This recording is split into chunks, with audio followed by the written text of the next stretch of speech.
What kept ringing in my ear was when I finished the tour, I had averaged 23 miles a day. And so everyone was like, oh, you ran a marathon a day. And in my head, I was like, well, no, I didn't. I ran 23. A marathon is 26.2. And so then I was like, oh, that's interesting. I will run a marathon every single day until we hit our funding goal. And that's where it started. Brooks Bash is an entrepreneur and endurance athlete who's made a habit of chasing wild ideas. In 2023, he ran a relay from Canada to Mexico to promote his natural energy drink company. Later that year, Brooks ran 100 marathons in 100 days. For reference, that's like running from LA to New York. 3 weeks after he finished his 100th marathon, Brooks took on another endurance challenge, running a 320-mile race from Santa Monica to Las Vegas. Logging so many miles in such a short period of time might seem extreme, but for Brooks, chasing these wild ideas has helped him understand the limits of his body and his mind. I'm Shelby Stanger, and this is Wild Ideas Worth Living, an REI Co-op Studios production presented by Capital One and the REI Co-op MasterCard. Brooks Bash, welcome to Wild Ideas Worth Living. Hey, thank you so much for having me. So talk to me. You're not just like some average Joe who shows up and starts running marathons. How did you get into running? It was a long journey. I grew up playing like all the sports. I was a military brat, so we moved pretty much every year almost. And so really the only constant for me was sports and fitness. And we would always every year go to this lake up in the mountains. And so that became my like home, was just being outside and moving. And my parents were very active. They were both avid marathon runners. My mom was a spin instructor, still is, and super into triathlons as well too, and would like podium and still does. And so that was sort of in my DNA from the start. So then played all sports, played college basketball, ended up then being a CrossFit trainer, and then CrossFit plus basketball equals not good for your back. And so I had really, really chronic back issues for 3 to 4 years after college pretty much, and was really, really bad. Like I could, barely pick something off the ground. I could constant pain, constant just discomfort. And then the flare-ups would happen and I'd pretty much be immobilized for a week at a time. And so doctors said I needed surgery, and I basically could not live this active life that I was currently living. And that was really like soul shattering and not fun to hear. And how old were you? I was probably like 23 at the time. Oh man, a 23-year-old active male being told like, don't keep doing this. Yeah. And like stop immediately and we need to cut you up. And wow. Yeah, it was hard. But I've always been the one who says like, there's got to be another way. And there was.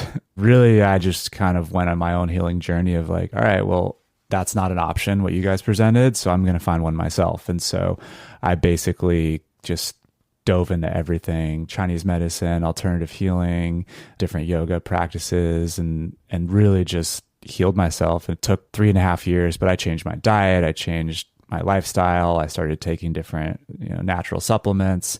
And that's when I first sort of got into the endurance world. First, it was swimming, because swimming was super therapeutic and helpful for my back. And that eventually evolved into triathlon of like, okay, I'm feeling somewhat okay now, and maybe I can start to try to compete again. It's crazy. Okay, so you did triathlon and then you were good at it. Yeah, I was like, okay, I like this endurance sport. It's different than like the bang bang of basketball and CrossFit, and I can really just push myself. And really it was in that moment like a pain thing. I was like, this doesn't hurt, which is awesome. And so, yeah, I sort of just started going up the reins of triathlon distance, of sprint, Olympic. I did a 70.3 and was like, this is the moment. Now I'm going to go for the full Ironman. And I was so fit and I was ready and I was just going to go for it. And then COVID happened. And I was like, dang, like, okay. And so at the time I was like, what do I do? Because all the pools were closed. And I was like, I'm not going to swim in the ocean because I'm terrified of sharks.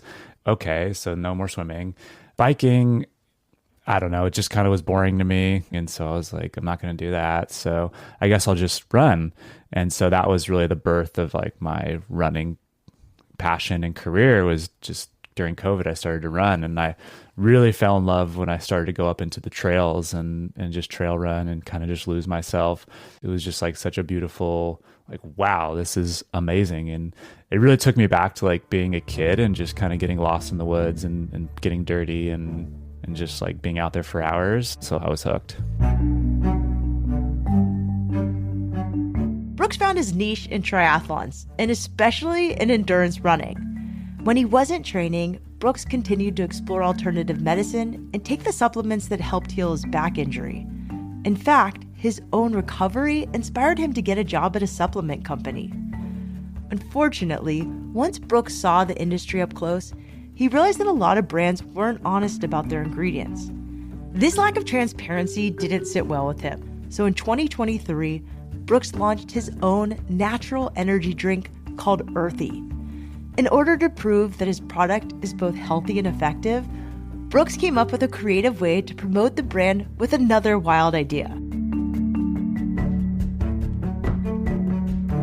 So I started this company called Earthy, and it's an all organic energy product designed to drink before you go work out. And so being a startup, we don't have a lot of money to get the word out. So I kind of took it upon myself to be creative. And, I've always loved being outside and doing crazy things. And so there's this world of marketing where you can kind of fall into the pattern of what everyone's doing. And I just don't like to do that. And so I started to think of creative ways of how we could show the product in use and really align with our mission of being outside and just doing fun things. And so people kept asking us, does it work? Can you prove it works? Do you have scientific studies? And we were like, no, like we're a startup. We don't have this yet. And you didn't have a scientific study yet of how it's been working for 100 years because you weren't around 100 years. Okay, got it. Exactly. And so we'd had this plan where we were going to go to these like run shops and bike shops and sell it to them kind of all down the West Coast of America. And so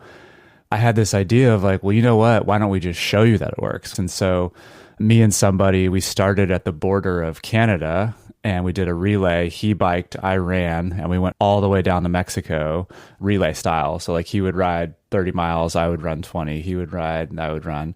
And over a 30-day period, we went from Canada all the way down to Mexico. And so we called that the West Coast Tour.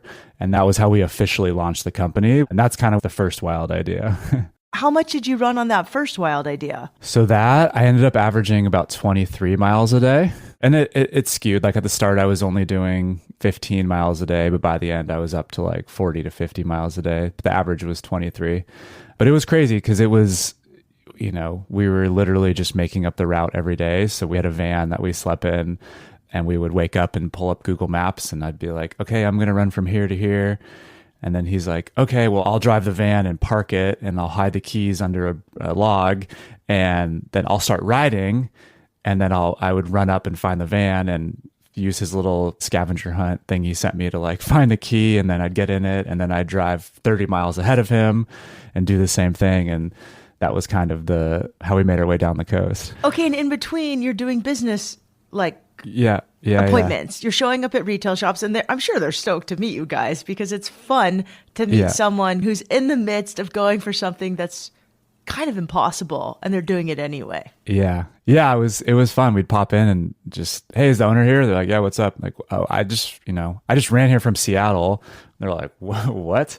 I'm like, yeah, to promote this, can I give you a sample? And they were like, yeah, sure. So that was a really cool experience. Any stories about that first wild idea in early 2023 that really stand out? There was the one day I ran through Orange County, and it was like the first hurricane that we've gotten in, I don't even know how long. And that was the day that I was planning to run like a 50-mile distance, basically through the hurricane. And so that was a discussion of, is this safe? Should we do it? And in my mind, I'm like, yeah, let's do it. So I did it, and it was intense. Yeah. It was just absolutely dumping rain. Ran through a hurricane? I ran through a hurricane. Yeah. A West Coast. I mean, a California hurricane, West but Coast still, hurricane. It's a big deal if we get a hurricane in California, Southern California. Yeah, it was fun at the start because the rain was so warm and it felt amazing. But then towards the end, it got a little scary, and there were things flying around. And I remember this. Yeah. The film guy who was with me, we had a safe word. I was like, if you feel like you're not comfortable, we can go in. But he was a trooper, and he was kind of with me the whole time to make sure we captured it all. Relaying from Canada to Mexico proved to be a successful strategy, and Brooks was able to pick up some wholesale clients on the West Coast. Still, breaking into the holistic beverage industry can be pretty challenging, and Brooks needed a wider audience and larger financial investments in order to grow the company. With that in mind, Brooks came up with his second wild idea: to run 100 marathons in 100 days. He made social media content about his runs so that people could follow along. In his posts, he promoted a crowdfunding campaign that allowed his followers to invest in Earthy. I was like, man, how do I get the word out? I don't have a huge network. And what kept ringing in my ear was when I finished the tour, I had averaged 23 miles a day. And so everyone was like, oh, you ran a marathon a day. You basically ran a marathon a day. And in my head, I was like, well, no, I didn't. I ran 23. A marathon is 26.2. And so then I was like, oh, that's interesting. I could run a marathon a day, and maybe that is the marketing. And so it started as I made a promise when we launched it of I will run a marathon every single day until we hit our funding goal. And that's where it started. And so basically we launched the campaign, and that first day I ran a marathon, and it all started from there. And so the 100 number was never intended. I didn't really have a end in sight when we started it, but it just kept going and going and going. I love this because raising money for a startup is really hard. Like going out and asking people for money is a level of uncomfort that not a lot of people are used to. And it's not always very fun. Mm-hmm. You're getting rejected a lot. Yeah. So to do this while you're running a marathon every day, I think is really brilliant, because if you run a marathon and you do it, you have some success. So maybe you get a rejection, but you've had some success running, like serious success. Mm-hmm. But you've got to be exhausted. I mean, because asking for money takes a level of like effort and energy. And running a marathon takes a ton of energy. So how did you balance both? Well, I started an energy company, so that helped. But it was taxing for sure. What was cool is that because I was doing the marathons, is it almost like acted as a way to, I wouldn't have to show up and be like, hey, give me money, give me money. It almost switched the position of like, I was asking them to help me, whereas it turned into they wanted to join me because of the movement that was happening, which was really cool. Because I'm not the guy who wants to pester people and ask them, and I hate when people like ignore me. And so it almost turned into this flipping the script on them of like, join me if you want, if not, whatever. Like we're just going to keep going. So that helped a lot. And I think there's something really powerful as if you say you're going to do something hard, mm-hmm. and you do it. People start believing you and taking a chance on you. Yeah. But back up and talk to me about the logistics of this. Are you running a marathon out your door every day and just going until it's 26.2 miles on your watch? What's nice is that it's not like I was setting a record or whatever. So I kind of made my own rules. And it was just, by the end of the day, my Strava has to say 26.2. That's it. And so on days when I had the time, I would just go run 26.2 and do it all in one leg. Majority of the days I would split them up. So I would wake up, go run 10 miles, come back, work for 5-6 hours, go run the next 16. Literally every day was different because, life is crazy and I'm still running the company and have a wife. So I, had to make sure to try to prioritize other stuff as well. And so, yeah, every day was different, which that ended up turning into the challenge of just logistics of like, how do I make everything happen on top of running every single day a marathon, because I wasn't going that fast. And so they would take me 5 to 6 hours in total every single day, which was a lot. But what was really cool was I was thinking clearer than ever. I was happier. I felt extremely fit. And so I was like in this like crazy, blissful, peaceful state, which was cool.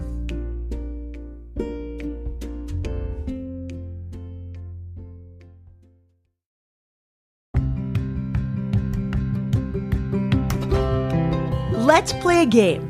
If you could turn your everyday spending into limitless possibilities, what gear or apparel would you grab? What ticket would you book?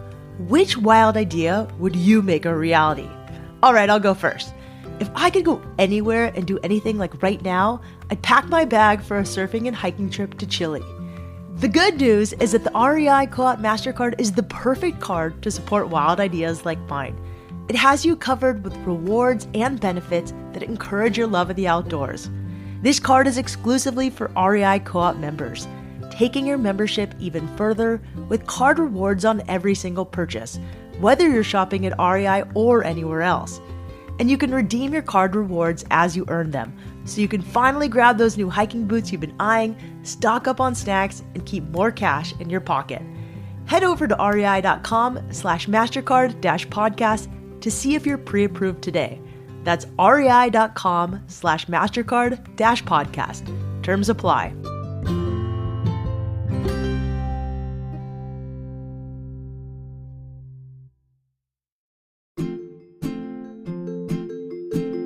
Hey Wild Ideas hikers, are you ready to upgrade your trail experience? If so, I'm excited to introduce you to the Moab Speed 2 from Merrell. Merrell is the global leader in outdoor and hiking footwear. Their products are stylish, functional, and adaptable in nature, making them a top-tier performance brand. As for the Moab Speed 2, it's a next-gen hiker that keeps your feet feather light and provides the comfort of your favorite sneakers. It has top-notch traction with extra cushioning and stability that helps you go that extra mile. Plus, it comes in some pretty fresh and fun colorways. This shoe truly lives up to the hike. Ha! Get it? So lace up your Moab Speed 2 and meet me on the trail this summer. Visit rei.com or head into your local REI store and grab your pair today.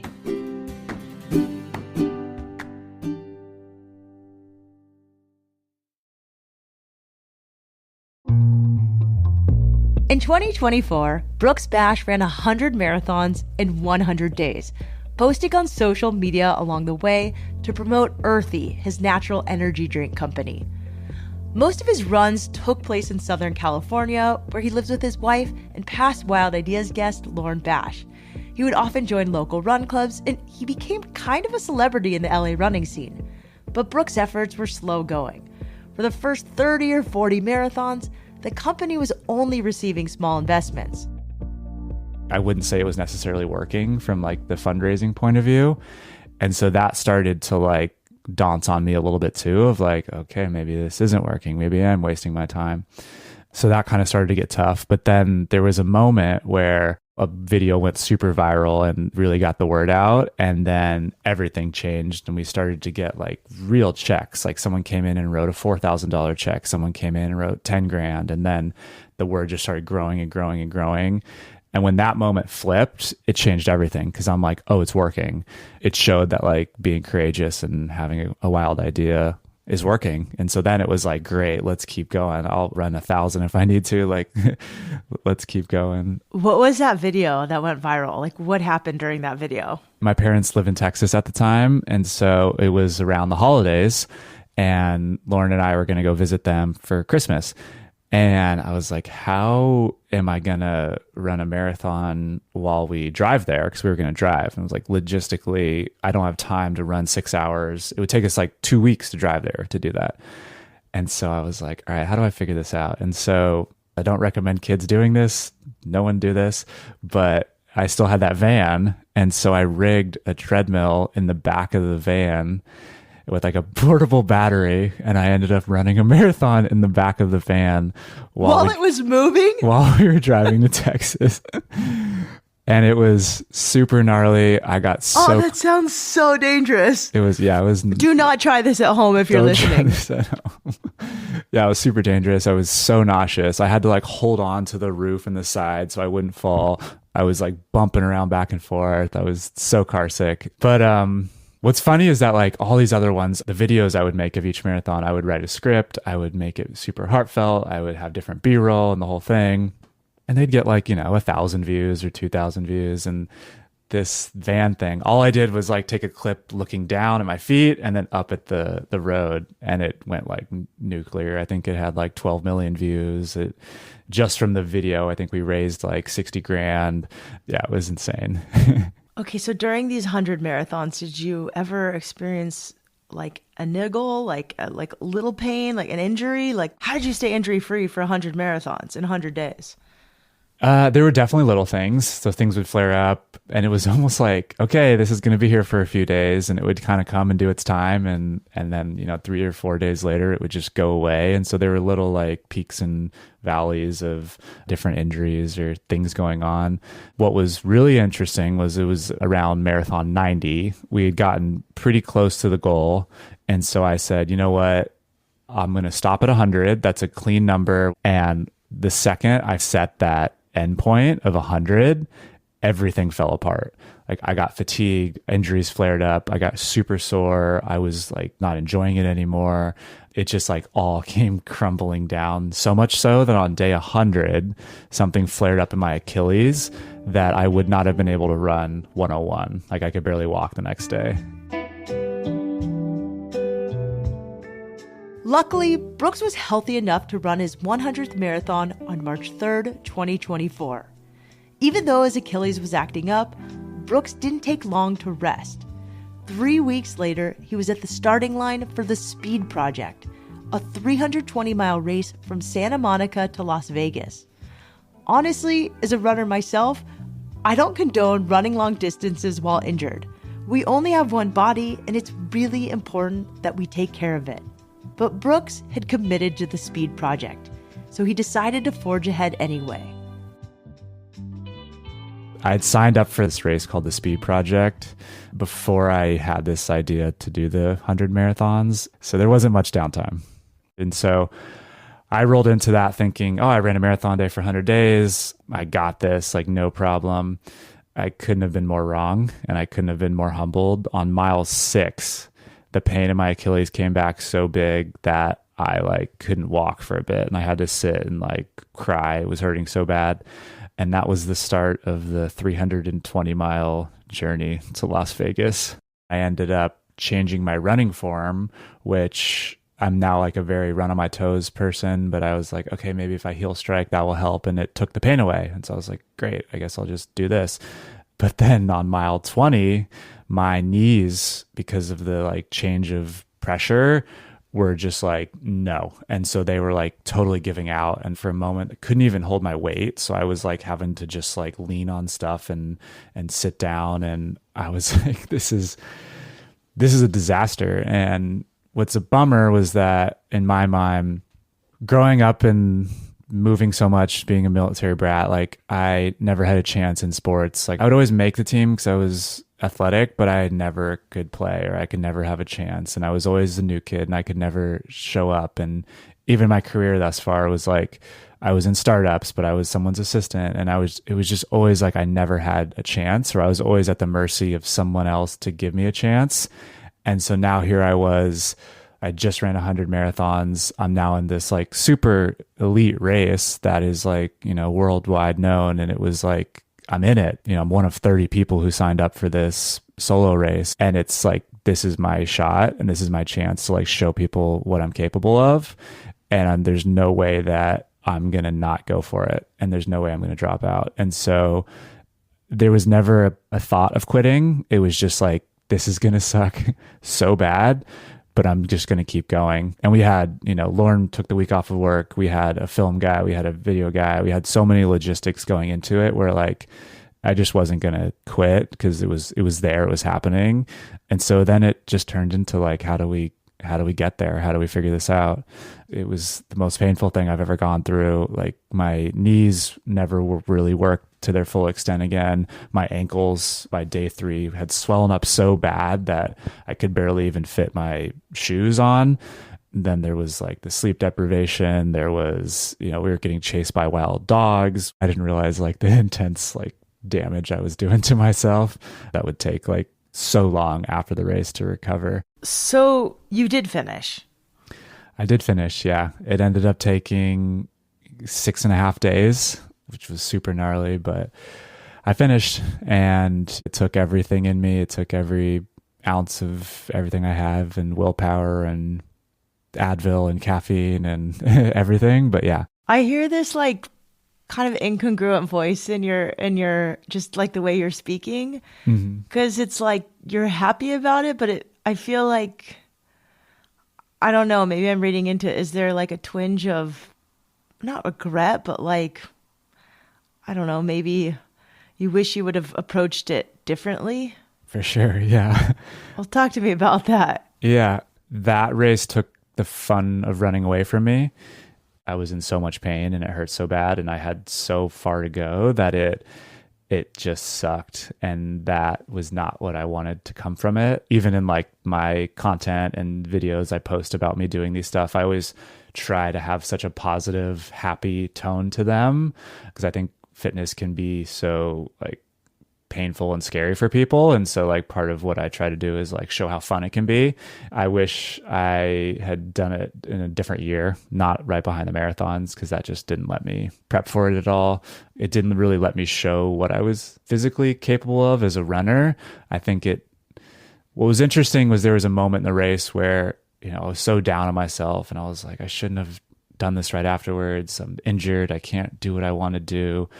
You know, I wanted to show people what I was capable of, but something flipped in me I was like, you know what, this race is teaching me something, and this race wants me to show a different side of me, and like that I can do it, and I can like grit through something so gnarly, and I won't give up. And so I realized that that's what it was teaching me, not like how fast can I run this and how smooth and efficient can I be, but like how I wanted to literally go through hell essentially. And I did. And I showed people that I could do that.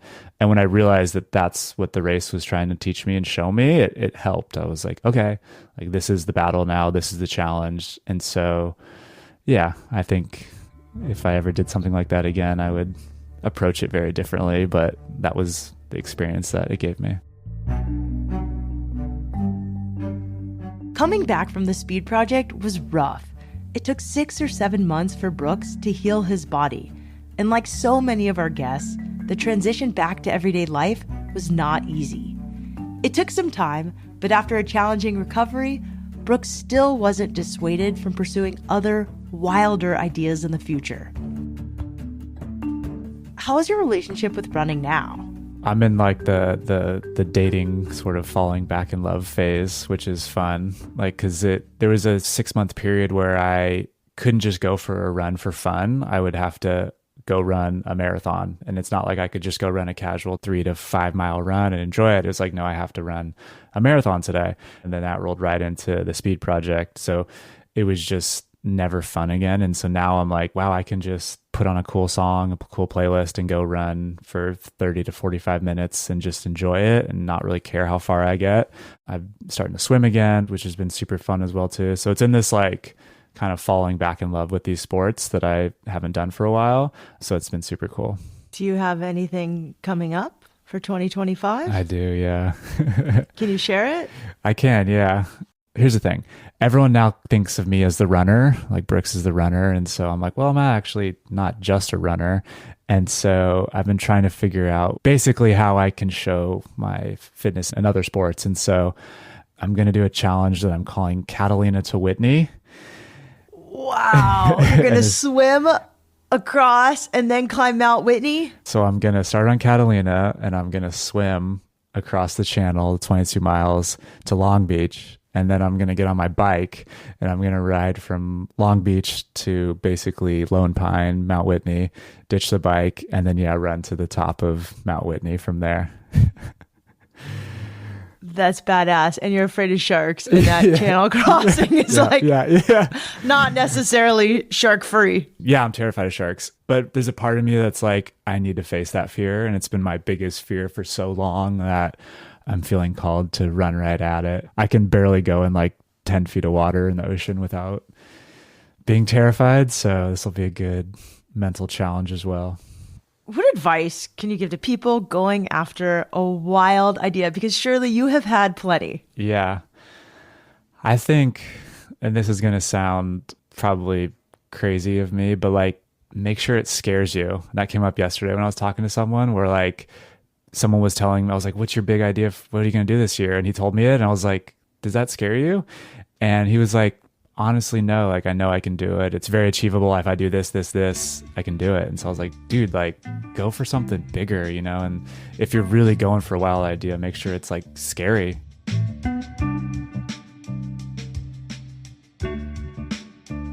Brooke's next wild idea sounds exciting and a little scary.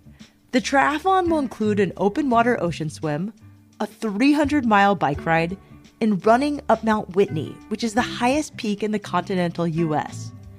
Imagine running straight uphill for 11 miles at high altitude after a marathon ocean swim and a triple century bike ride. That is no joke. If you want to follow along with Brooke's next wild adventure, you can check him out on Instagram at Brooks Bash. That's BROOKSBASH.